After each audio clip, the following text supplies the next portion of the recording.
Greetings, everybody, and welcome to day 2 of the UN World Data Forum. My name is Sri Srinivasan, and I'm a lifelong friend and fan of the United Nations. What a glorious day we have in Hangzhou today. A big welcome also to our online participants. We have an audience of experts, students, and others from around the world. Depending on where you're watching from, it's right now still Tuesday night. Speaking of day 1, who had a great time yesterday? By a round of applause, let's hear it. How many of you met at least one new person at this conference? Raise your hand. 5 new people, raise your hand. 10 new people, look at that, wonderful. So your goal should be to double that number by the time we're done today. Oh, yes. Hope you're all active in the Hoover app. Please pull out your phones and make sure you're on the Hoover app. There are dozens and dozens of fascinating conversations happening right now, and you can make great friends there. Please follow at UN Data Forum and use the hashtag UN Data Forum on all the platforms. And let's take a moment to thank our organizers and hosts for putting together such an important convening for all of us.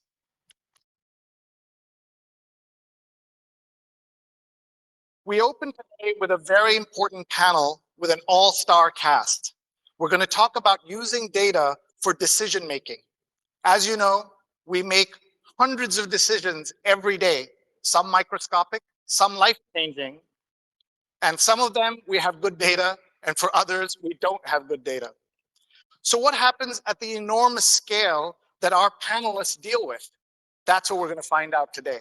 We want this to be as interactive as possible, as many questions as possible from all of you. So please participate. You can use the Hoover app. If you're online, also post your questions. And we'll make sure that we get as many points of view into the conversation as possible. Let me first tell you about our audience, our speakers here. And we're joined online by Jean Home, who is Deputy Mayor of the City of Los Angeles and co-founder of the Africa Open Data.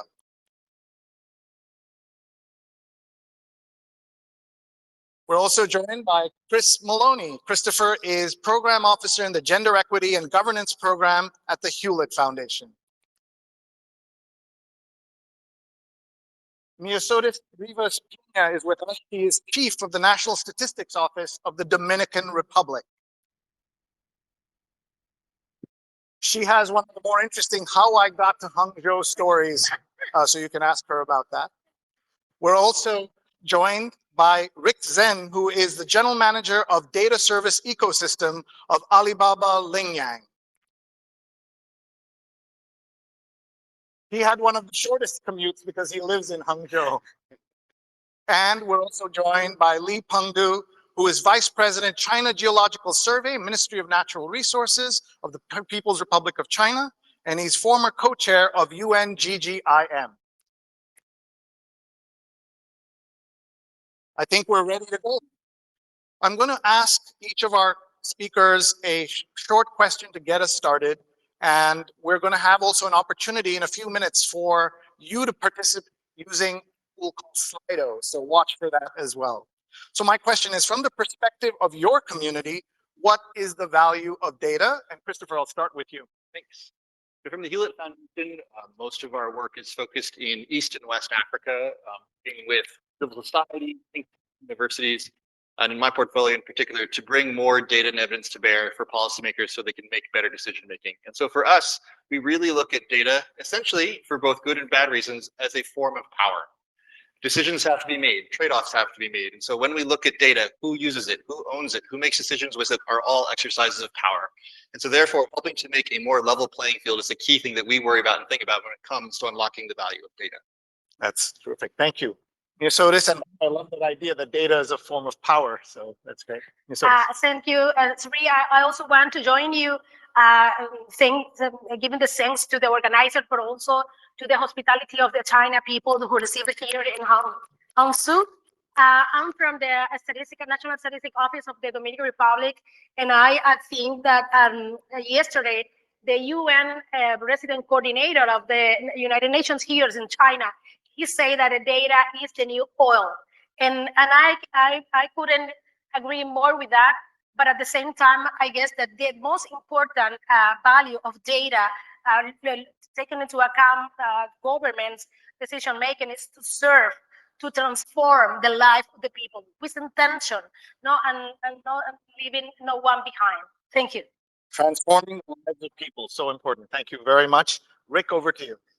Well, I think the whole Alibaba group is powered by data, our e-commerce, our logistics, and all the different sectors. And Alibaba Lingyang, especially, we are the data as a service arm of the Alibaba group. So we develop tools and technologies and use data as a service to support more enterprises and government agencies. So for us, data is absolutely core of our business. Yeah. Excellent. Thank you. Thank Okay. It's really a great pleasure for me to share what I'm thinking about data. I spent 40 years from graduation from university, make the data available for the telemetry, then mapping data. Then I got to the new area, geological data. So I spent most of the time working with Earth data. But now the world is changing because the new medicine, new technology, everyone have a longer life. So we are going to move into the old aged society. I think in the future, every family need a robot to help us for water, for other service, but the machines need data. Without the data, machine is just an object. That's why data is very, very important for the future life of the society. Thank you. Thank you very much. Machines need the data, and so do we as human beings. So, data from you. We're going to try a little experiment here. We're using a tool called Slido. So if you can pull out your phones and go on slido.com, we're going to show you on the screen, or you can use your phone and a QR code where you will be able to participate. Let's see if we can get that up there. Slido.com, or wait for the QR code that we'll be putting on the screen in just a minute. And while that's happening, I want to turn to our guest from Los Angeles. The deputy mayor of LA is with us. Jean, thank you so much for joining us. Let's go for your value of data as we get the Slido ready.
Thank you, Jean. We appreciate that.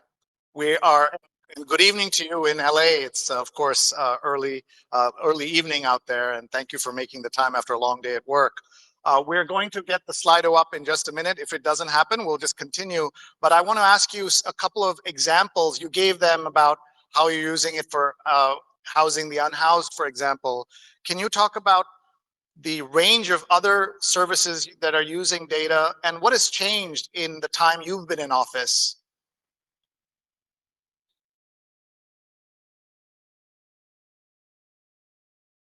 Jean, are you with us? All right, we'll come back to Jean, and we'll come back to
open data portal like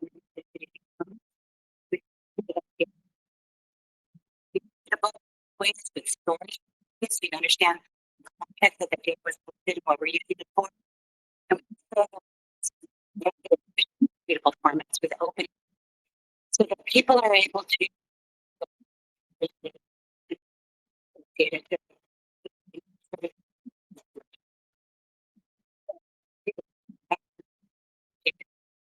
it to make us sure about what that data means. Because there are about ways we can use that data. It's very flexible.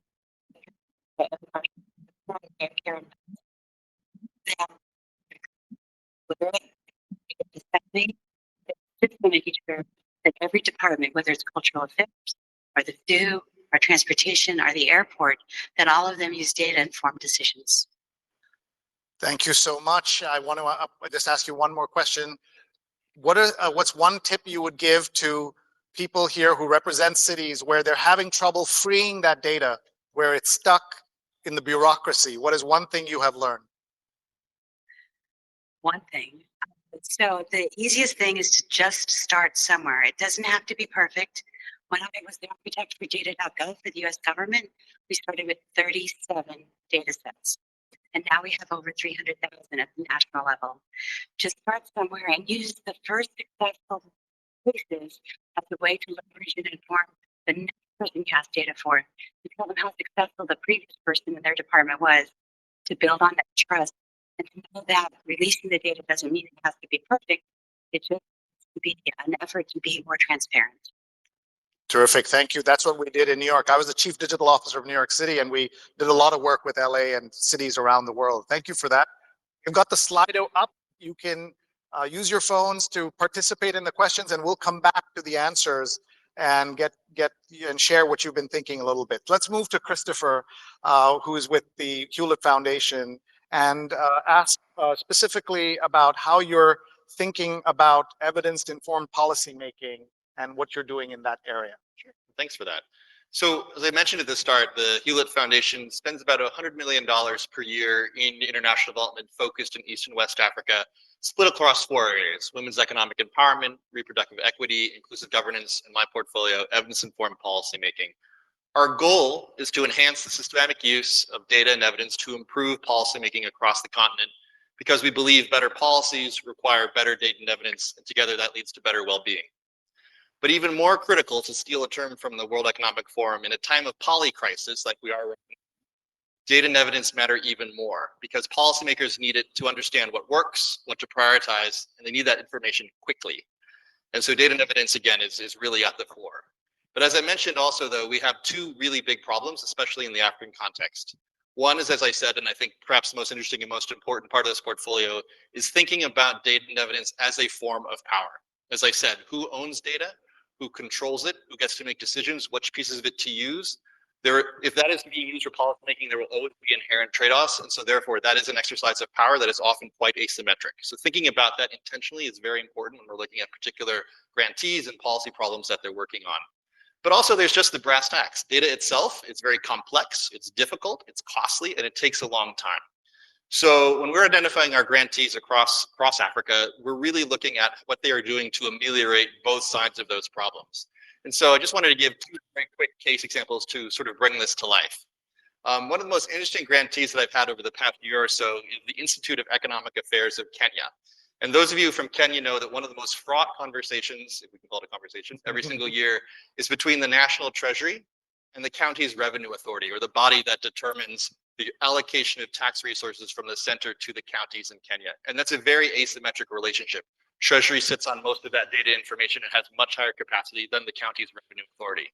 So step in IEA Kenya. What they have been doing is they've been developing a macroeconomic model, bringing in all sorts of data and evidence, both within Kenya and from other sources, and building the capacity of the county revenue authority to be able to have a more symmetric conversation with the National Treasury when it comes to these decisions on allocation. Again, it sounds very boring. It just doesn't sound like the most exciting thing in the world, but it's critically important so that the power asymmetry is there, and it's reducing the costs and the time that it might take otherwise for that relationship to build. Another example I just wanted to quickly give is more in the data revolution space. And those of you who were in our panel yesterday with Flowminder and others is a really interesting case where the government of Ghana has recognized the power of call data records. Every time you make a phone call, that can tell you really important things about population density and population movement, really critical during a time of COVID or disaster risk reduction. And the Ghana Statistical Services recognized that value. And you had Vodafone on the other side that sat on all this data. But how do you sort of get that symmetry between the two sides? And Vodafone, it's a private company. It really probably doesn't want to release that data. It's highly sensitive, and what's the business case for it? Ghana Statistical Services on the other side, it's really technical. It's hard to unlock it. How are you going to deal with all the governance sides of it? So we have our grantee Flowminder who comes in and they again level that playing field. They're able to do over a very painful 2-year period, develop a public-private partnerships between themselves, the Ghana Statistical Services, and Vodafone, so that everyone is now speaking the same language on how to unlock that data safely, answer questions for the Ghana Statistical Services that can be of use to them, while also building their capacity over time so they can take that over. So that's just 2 examples that I wanted to give of how we can think about data as a form of power, about the forms of asymmetry, and reducing all those cost burdens. When we look at every grantee, those are really the 2 things that we're asking ourselves to help unlock the power of different types of data sources. Thank you. As you know, as a grant maker, there are many people here who want to talk to you afterwards. What is the quick way in which you decide whether to give money to a worthy project in Africa? Every project is worthy. So what's one tip for people who will be talking to you?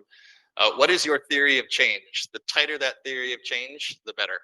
So. Hey, there you go. So if you're talking to Chris, you know what to approach him with. Let's go to Mia Sotis and ask her, what are the ways that your office, the National Statistics Office of the Dominican Republic, how are you linking statistics to better policy making? What are some examples of your doing that? Okay, thank you.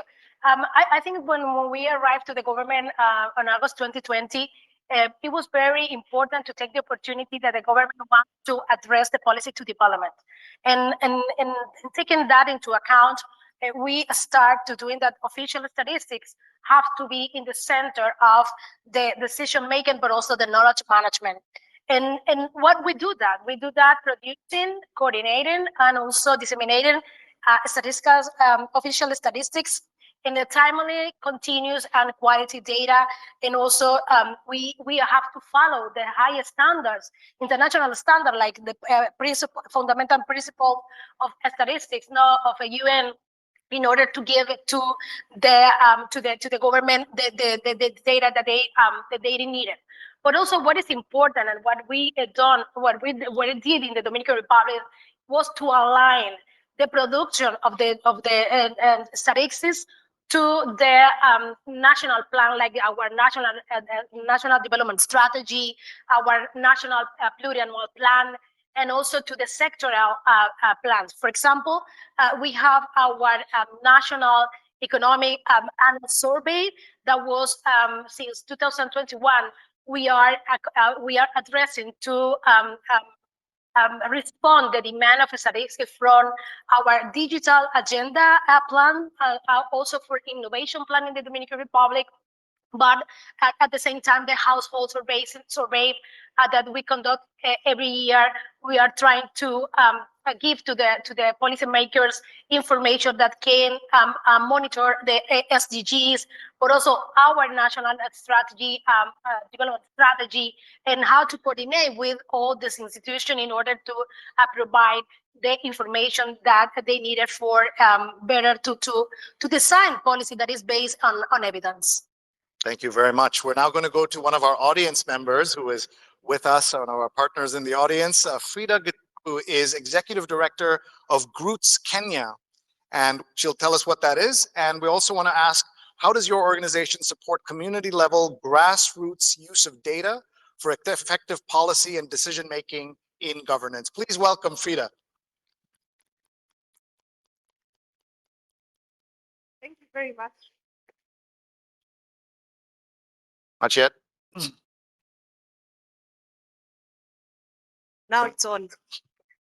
All right, good morning. My name is Frida Gituku from GROOTS Kenya. GROOTS is a local civil society organization working in the gender equality and women empowerment space. Where I come from, we say that if it's not happening in the community, it is not happening. So our intervention is centered around making sure that data is consumed by grassroots advocates and that they actually put it to use in their advocacy. This has to do with the skilling, building their capacity to be able to use data. But most importantly, there's a lot of data sets that exist both with our National Statistical Office, but also with other citizen-generated data producers. So we process or reprocess this data and package it in a manner that it can be consumed by people who are the grassroots. Lucky for us, we work in an environment where public participation is mandated. It's an obligation by the Constitution along the government planning cycle. So we use data to produce better grassroots advocates. We equip them with simple visualizations that they can relate with, that are contextualized around issues that are happening in their villages, in their locations, in their constituencies and counties. And once they are equipped with this public good, this evidence, then they make better advocates. They are able to build a better case when they go into these public participation spaces. But beyond that, we also support them to generate their own data. You don't need a very rigorous methodology to be able to understand how many health facilities in your location have a maternity wing that is functional. You do not need a very complex methodology to do that kind of an audit as an activist. So we support them to generate that data, and again, they use it to negotiate with policymakers because they understand that they are operating in an environment where resources are very scarce and you have to make your case. And that's what data does to you. It makes you a better advocate, it strengthens your advocacy, and then you're able to negotiate better for resource allocation. You're able to inspire your policymaker for formulations of policies that are relevant to you. So we've supported women to collect data on access to water. They use that data to negotiate with public water companies, which have erected kiosks in their slums, in their villages, and we've used it across many themes, including in terms of access to clean energy that is very close, which are very close agenda to women and girls. Thank you. Thank you very much, Frida. All about being a better advocate. So before we go to Rick, I just want to see if we can get the Slido up on the screen, just to see if we can get some more thoughts from all of you. I know you've been answering the question, so we're going to bring that up if we can, just so that you can see very quickly some of the results. But I hope you're participating, answering questions. You go to slido.com wherever you are in the world, and you can participate by asking, by answering the questions that we have put there for all of you. And we'll show you the results when we have it. We'll pull that up. So let me go to actually to Rick to ask a question about the work you're doing at Alibaba Lingyang. What is the role of the private sector in maximizing the use of data? And can you give us some examples of tools that make data more usable? Because that's one of the problems we know, is how do we make sure it's usable? So over to you, Rick. Well, pleasure, because that's exactly what we do, building tools to make data easier to access for enterprises. So I think we talk about data as a new oil, and internally we have a similar analogy. We think data is a new power and the power system. And we know that in order to make use of electricity, make use of power, we need three things. We need power plants, we need the power grid, and we need the power appliances, electrical appliances. And we think that private sector can contribute in each of the area. Think about Alibaba as an internet company. In the beginning, we are a self-sufficient data ecosystem. We have our own power plants to generate data, logistics data, consumer behavior data, etc. And we have our internal data sharing network within the organization to make data more transferable and easier to use by different parts of the organization. And finally, we have our different types of electric appliances. Imagine all our e-commerce platforms, etc. Those are what we call our data appliances because they are all powered by data. But we think that the next stage, we need to move from this self-sufficient ecosystem to a broader ecosystem, meaning that we need to make every enterprise be able to make their own power plants, meaning that all the enterprises, they have their data. How to make that data usable by themselves and by more people. That means that they have to have the ability to turn the raw data into power. They need to their own power plants. Second thing is that they also need to have all sorts of appliances to consume data. E-commerce, logistics, power, and BI, business intelligence, and algorithms. So they need all this to consume data. And finally, we talk about data exchange. I think the example between Vodafone and the government is a perfect example. In the future, data needs to be more exchangeable across different enterprises and across different sectors. Only then the value of data can be multiplied. So in this whole process, we need a set of tools and the equipments to make it possible. And these tools, we can go back to the 3 areas. How to make data into power? We need big data platforms to turn the raw data into assets. So that's number 1, big data platform. And there are various types of data appliances. And the very typical ones would be business intelligence. And then everyone talks about the GPT. And this is about algorithms. Of course, internally, we are working on all sorts of algorithms across different industries to make the data usable. Give examples such as recommendation engines, etc., for the consumer sector. But we also do like geodata to support companies for their channel distribution network setup, etc. So there are a lot of all sorts of appliances that we build for them as well. The last thing and the most complex thing is the power grid. How to make the data more transferable, exchangeable across different companies. This is a very complex issue involving a lot of privacy concern, a lot of algorithms and security exchange of the data. And I think even for us, this is still a very pioneer area we are still working on. We're not seeing that we're already at there. We are trying to do a lot of experimentation across companies to make this safe and exchangeable data possible. So those are the set of tools examples. Yeah. Excellent. Thank you very much. We are now going to see some of the Slido results, and we will pull that up on the screen in just a second. And meanwhile, we will be coming to you for audience questions. So please get your questions ready. It's a remarkable opportunity to talk to people from so many different sectors all in one opportunity. And we'll go to Mr. Pangde in just a second, but let's see if we can get the Slido up. And if not, we'll go to you with a, here it is. It's coming up. Here are the results of the first survey. So I'm just going to stand up here if you don't mind and look. So within the current data ecosystem, what are the most effective ways to maximize the value of data? And 38% increasing the data openness and facilitating ease of access for all. Communicating is number 2, 18%. Improving users' data literacy, 17%, etc. So you see where that answer is. So that's kind of interesting. And it's changing now as you're voting, right? You can vote right now at slido.com, type in that number or use your QR code and affect those answers. So openness is the one we're going for there for our first question. And let's see if we have another question as well. Before that, let me just ask anybody from our panel wants to respond to what you're seeing there. Chris, any thoughts on the openness as being the number 1 item?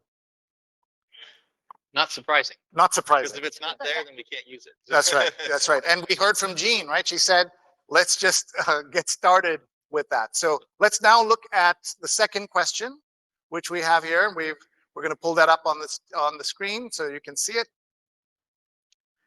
And here it comes, the second question.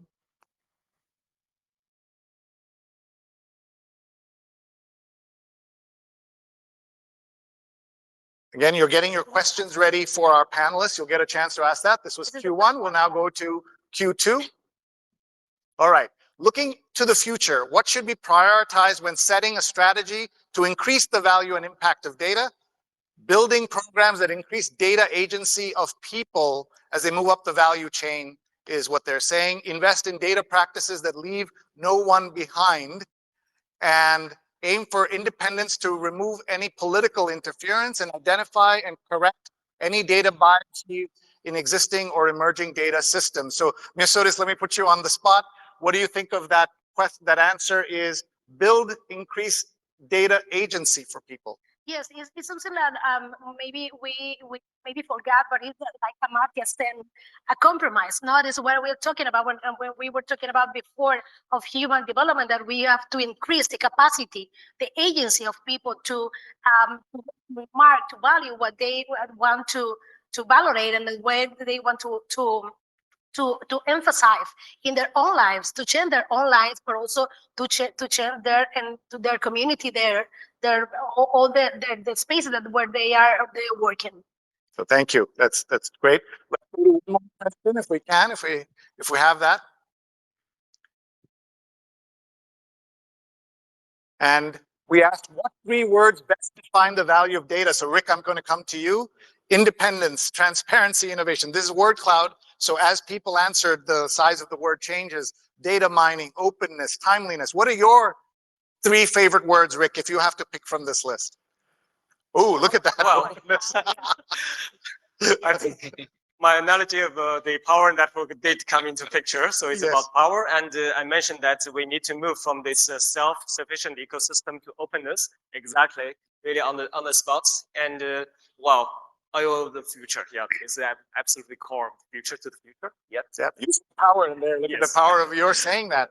But you can see that we're not agreed on all of them, right? You can see they're moving around. So thank you for participating in the Slido, and it's great to have your input. But we're going to come to audience questions in a moment. But I'm going to go now to Pangde to ask about, as the former co-chair of the UNWDF, can you please share how to leverage the integration of geospatial information and statistical data to maximize usability, availability, and visualization of data? Okay, thank you. I want to ask a question. When you were young, have you met the situation you are lost? You lost in some forestry areas, especially when we're getting old. Some old people will forget home because the locational data and the clock data are very important.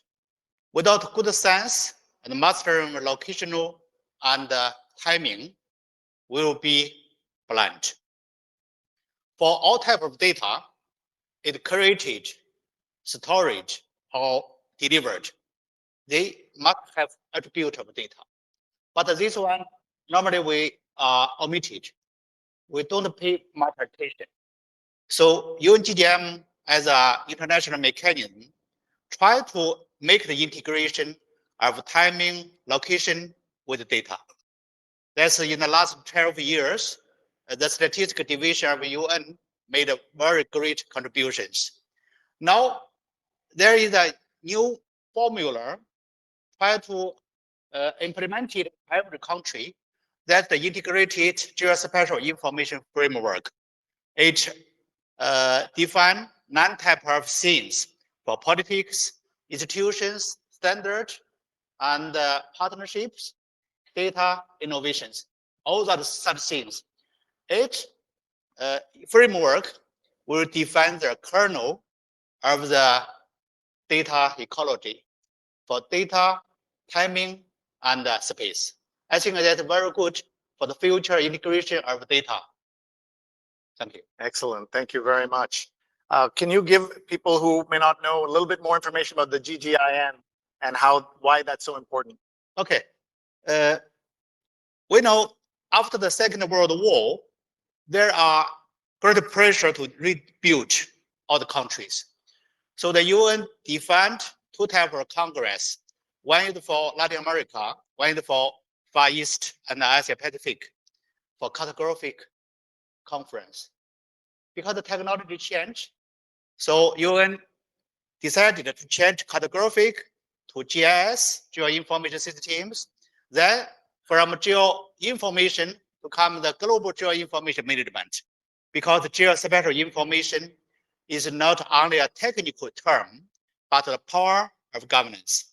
That's why UN pay more attention to create this type of mechanism. Now there are a regional body of UNWDF. UNWDF, after 12 years evolution, there are 2 new organizations created. One is in Zhejiang, it's called a Global Geographic Knowledge and Innovation Center. Another one is born for georeference technology service. So both of them will focus on timing, space to enable the society, enable all data with a clever sense of the world. Excellent. And the Global Geospatial Information Management next session, the 13th session, is August 2nd to the 4th. And I'm sure there'll be many people here who will be attending it when it happens next. So thank you. All right, I think we're ready for audience questions. So who has a question, please stand up, wave, and someone will come with a microphone to you, and we'll make sure that we get your question in. We also have questions from our online audience, and for that, we'll bring those questions to you as well. So anybody who would like to share, we have volunteers with microphones. Just raise your hand. There's a great chance to ask this range of speakers that we have, from philanthropy, from the national office, from private sector, all of that, to all of those important areas. So our volunteers with the mics, can you just raise your hand so they can see you? Good, we see microphones. Okay, thank you. Please tell us who you are and tell us your comment or question and where you're from, please. Thank you. Good morning. Good morning. I'll tell you my name and where I come from at the end of my question. Okay. And here is my question. We've made great case for the use of data for decision making. My question now is, how do you use data to communicate after the decision is made? In what form and in what ways? My name is Nenna. I come from the internet. Okay, so who would like I'll to take that answer one. that? Rick, your thoughts on? Well, maybe I can jumpstart Yeah, first. sure, please. Yeah, because I would naturally relate this question to the way how we communicate those decisions with data.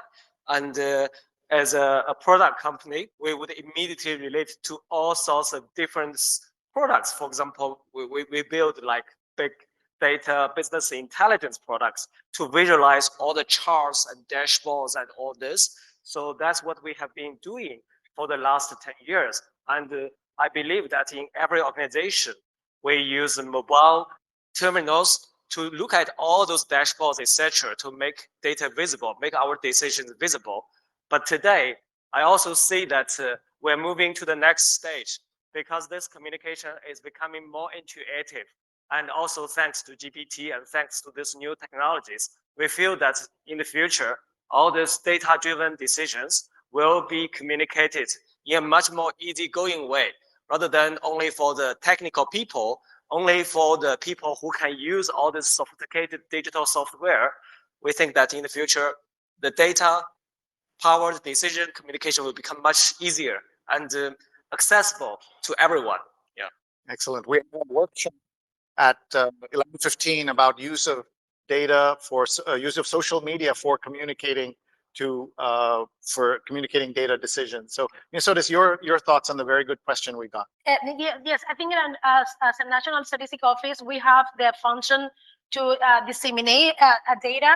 And one of the things that it is important for us is to take into account that you have different publics. No, you have people who are in research, but also you have people that just want to have the data in the more simplex way that we find. So as I agree with that social media now is having a special role in to help us to communicate, but also at the same time you need to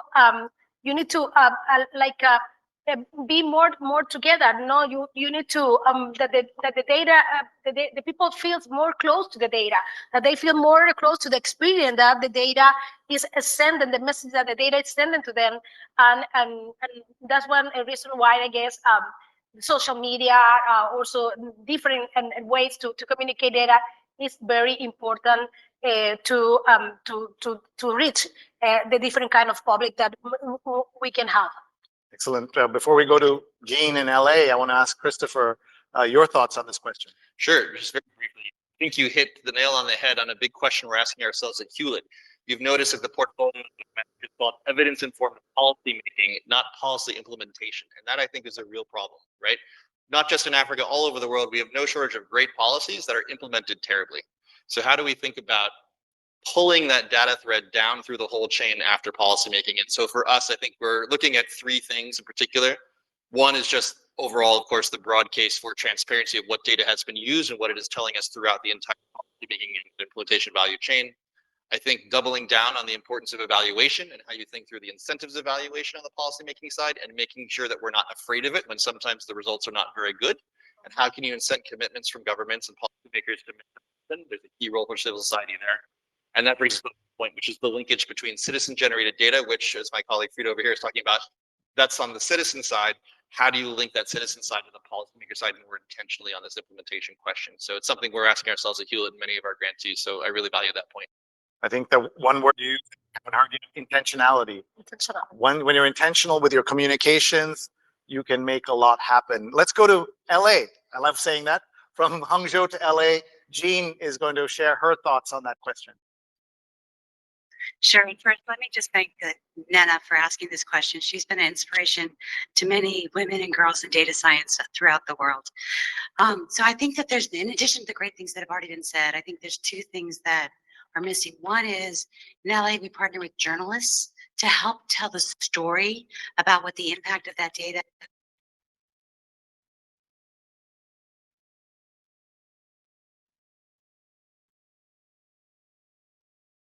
effectiveness of it, and to change and adjust it as needed. And it's opposed to at the national level where you make a policy and you may not see the changes happen as quickly. You see it and you hear about it very quickly at the local level. The other thing we do is we tell stories ourselves. So we work with universities through our Data Science Federation, and we help have students and professors come and look at the data, look at different city projects, and then create a story that's understandable to anybody. We use visualizations and different ways to talk about the impact. And the final way that we try to make sure that the data is really understandable for anybody is that we work with people who can make the most use of the data. So we help the intermediaries. For example, we're doing work with NASA, the US Space Agency, and with using machine learning on predictive analytics for air quality. We combine citizen science with space data, and we give that information to local healthcare providers who then give better information to their patients with asthma. So in some cases, people may not even realize the data is coming from us, but it's not necessary for them to understand that so much as it is for the data to have an impact in their lives. Thank you. Thank you very much, Jean. We have another question. Yes. Hello. Okay, my name is Gonzalo Gomez. I'm from the Independent Evaluation Office. Sorry, can you hear me now? We can hear if you can increase the volume a little bit. Thank you. A little bit better. Okay. I'm Gonzalo Gomez. I'm from the Independent Evaluation Office of UNDP. And my question has to do with data collection. As you know, many times we have consent from the user and others we don't. Or when you download an app, you have a 50 pages long document that nobody reads, right? And our data is being collected. Then it becomes an asset. You make value and profit out of it. And the question I have is, how much of that value is returned to the users and to the population at large? Because if you are collecting data and you are generating value in different forms, how much of this goes back to the community? Thank you. Thank you. Great question, Pandu. We're going to start with you. What is our obligation to the community that gave us all this great? Hear your thoughts on that. It's a very interesting question. Data is like the taxation. Everyone pay, but you don't know where your money is spent for. So the data can have a power based on the collection. One piece of data is weak, but a big data, a group, they can find the relationships, create the power. I want to tell one story about the digital twin technology. If we feel no good, we can go to hospital. If a mineral patch, a river, a lake had a problem, we cannot move them into a hospital for the earth. That's why we need collecting data on site to have the digital region, digital river, or digital mountains. In this way, we can use the digital twin technology. This type of technology will create the platform for different type of engineers to make access, judgment, or make a treatment for the recovery. That's why value of data can be anytime, any form. Thank you. Thank you. We have a great question on Hoover, and there's a reminder to all of you during the day, please go into the Hoover app, ask questions, connect with each other. Such a great question here. One of the challenges facing the data of SDGs community, well, let me go to this one, sorry. With regard to the statement, data is the new oil, are there other analogies we can use given that unlike oil, data can be highly reusable and increases in value the more it is used? Also, when talking about data in terms of power, do you think this can perpetuate attitudes that contribute to imbalance in equity, inclusion, and influence? So we're going to put you on the spot there, Rick.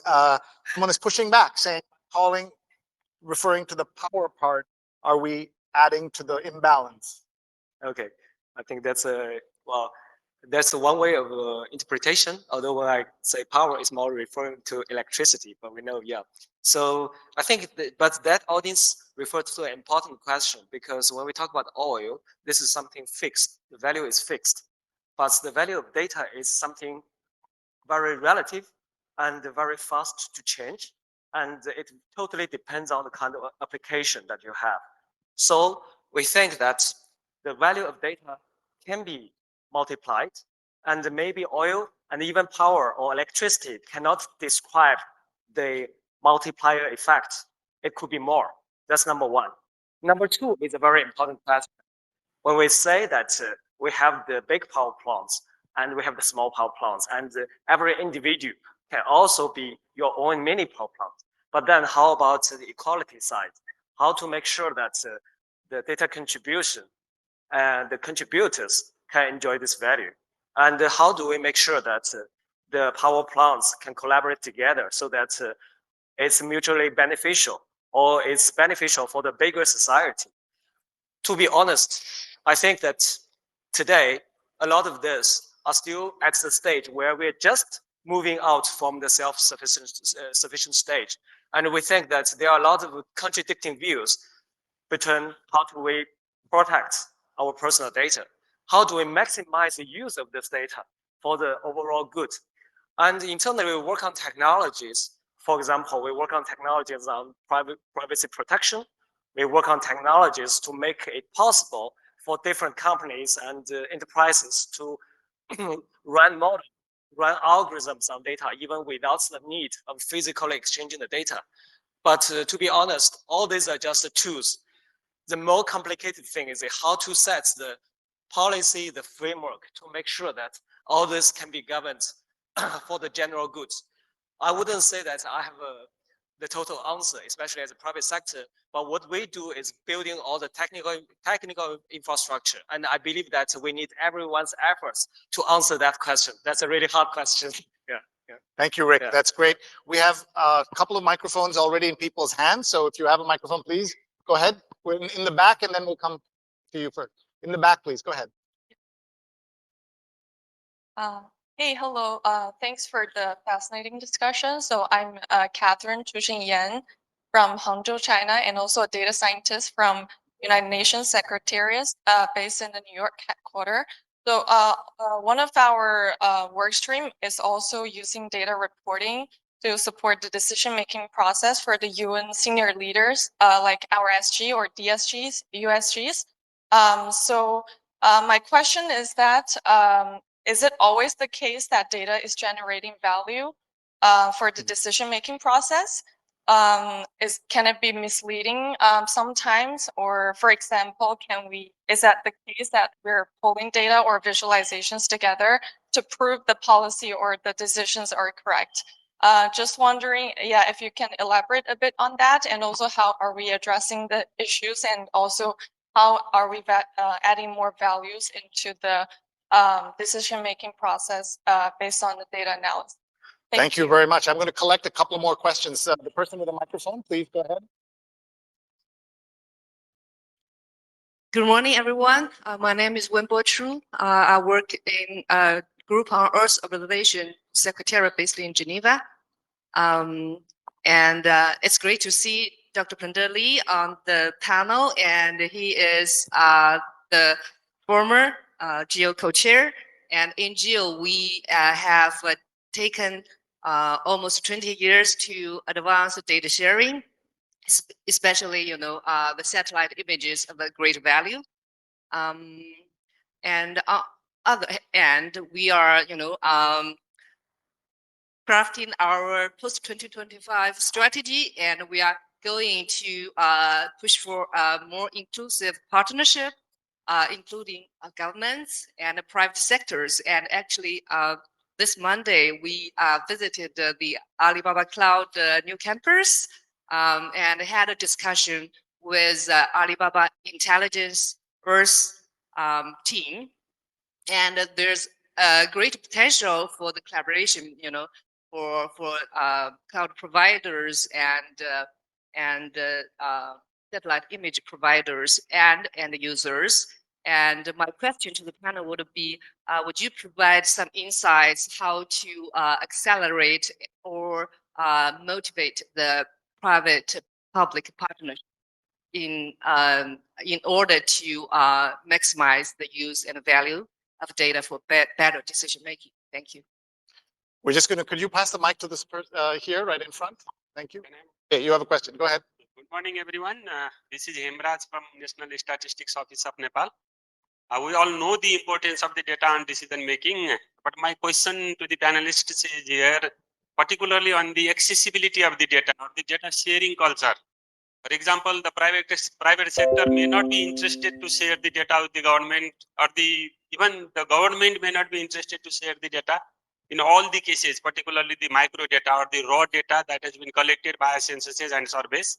That's why my question to the panelists is that how to enhance this data sharing culture among government, among private sector, and among individuals. Thank you.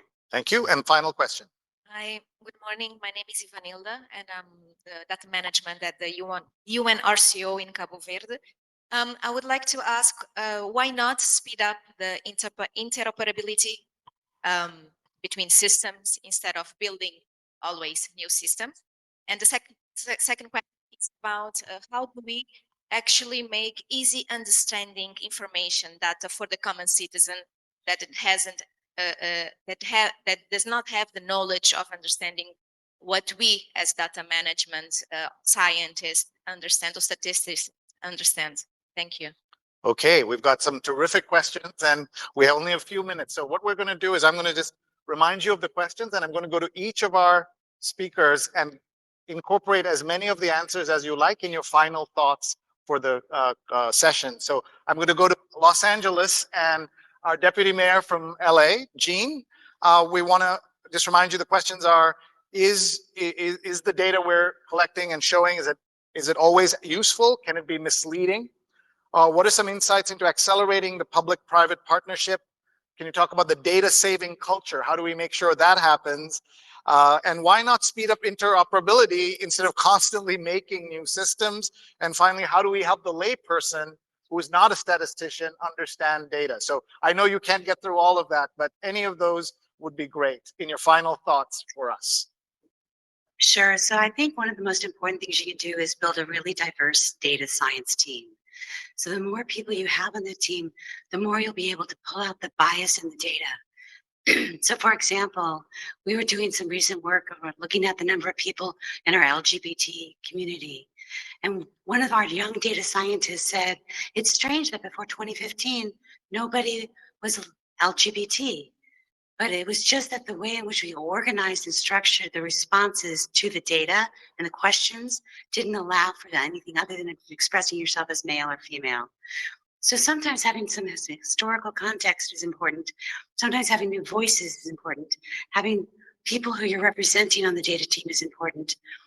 We use the SDGs as a framework at the city level for what we do, and we show the data, the raw data. I know that's a little bit scary to some people. We show the raw data behind our measurements towards the SDGs, and then we also show the stories, as I mentioned before, so that we can have the open conversation with a diverse group of people inside and outside the government.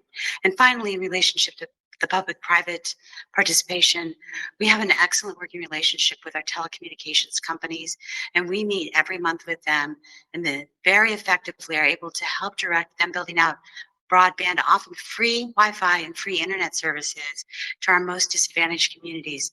And in exchange, we help them to get their networks built faster by by moving the permitting processes faster. It's been very successful in a way that shares data between us, not all the data, but it shares the essential data for interoperability to be able to make sure we're getting more people connected online. Thank you, folks. That was Jean Home, who is Deputy Mayor of the City of LA and co-founder of Africa Open Data. Let's give her a hand. Thank you very much. And now you all remember the questions. So we're now going to Mr. Lee Pengde to ask your final thoughts, please. Okay. According to the different questions, I'm thinking about there are three very important international or global issues. One is for disaster reduction, Sendai framework. The second one is about the Paris Agreement for climate change. The third one will be the SDG indicators. How we can get a unified, verified data for that? That's a problem. Because every country has a different situation. There are so many data, but some part is very rare. How can make the data resources available to every country? That's the question for the statistical division and the UN agencies.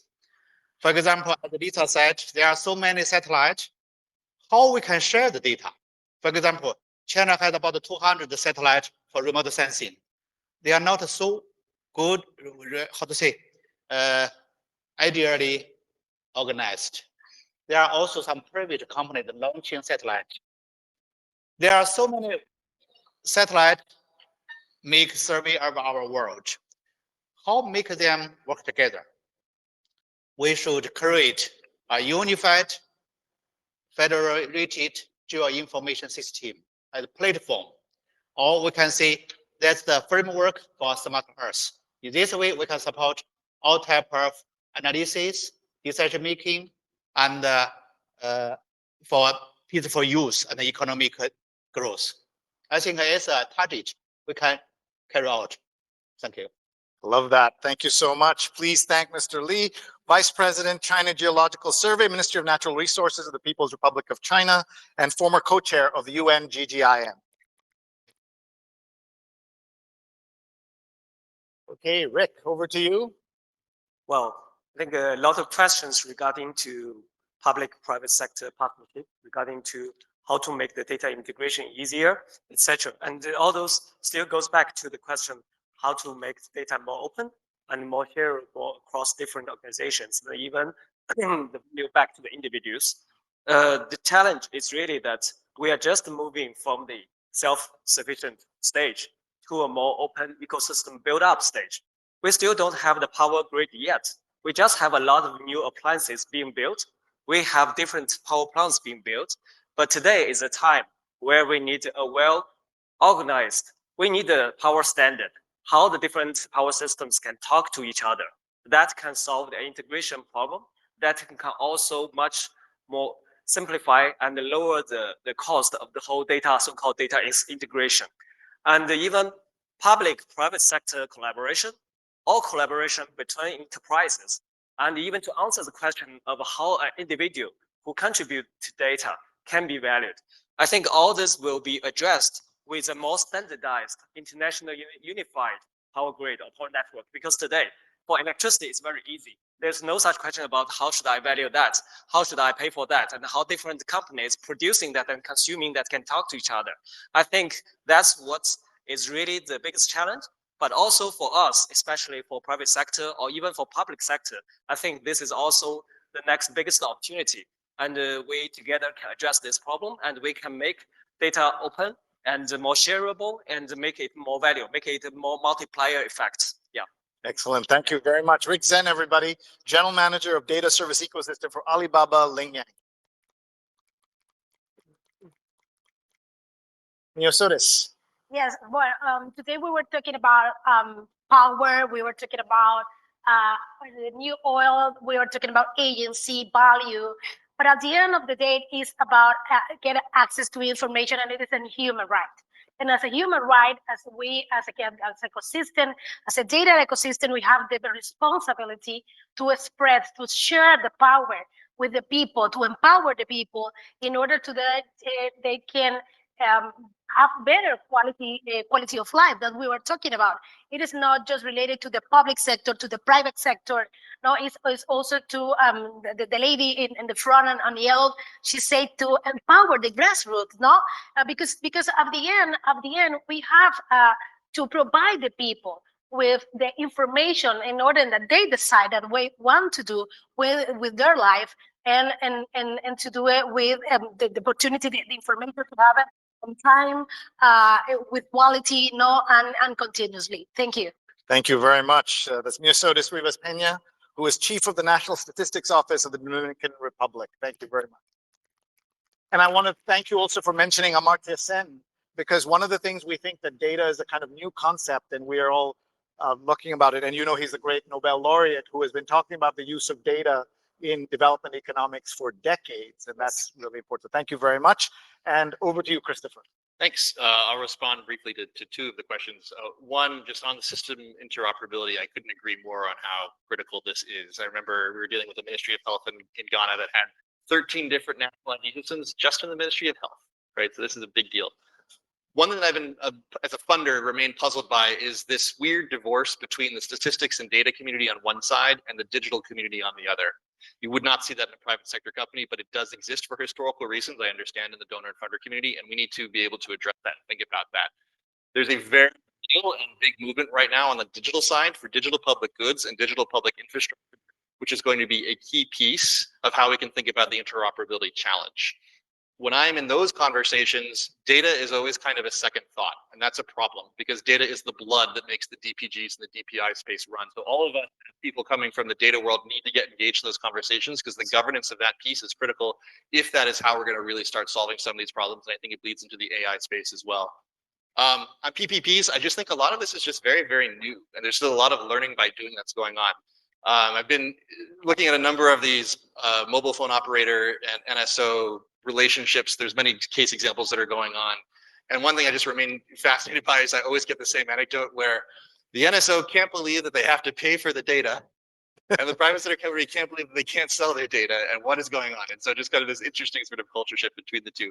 And so I think as these relationships grow over time and we see more examples of how it works, and we saw the Flowminder example, there's a great one going on in Uruguay right now that GPSDD is leading. I think it's going to become a little bit more normal. And I think really importantly, these very painful processes that are important to create these agreements that can take many years, we'll have more of them and we can replicate them more. And so I think naturally just over time, it should become more straightforward. That's my hope just as a funder. But I just think it's new. So thank you. Give us those keywords you said when they come up to talk to you. What do they, before they look at you, if they're Theory making a of change. proposal? I only have so much time. Is it again? The theory of change. Theory of change. So you're going to talk to him about that. That is our friend Christopher Maloney, who is program officer in the Gender Equity and Governance program at Hewlett Foundation. And before we wrap up, we're going to take a look once more at the Slido results. I know a lot of you were voting and more answers came in. So we're going to take a look very quickly at each of the results.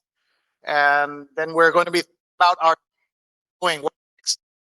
We're going to, it's jam-packed, so much great data. Don't forget to follow at UN Data Forum and hashtag UN Data Forum.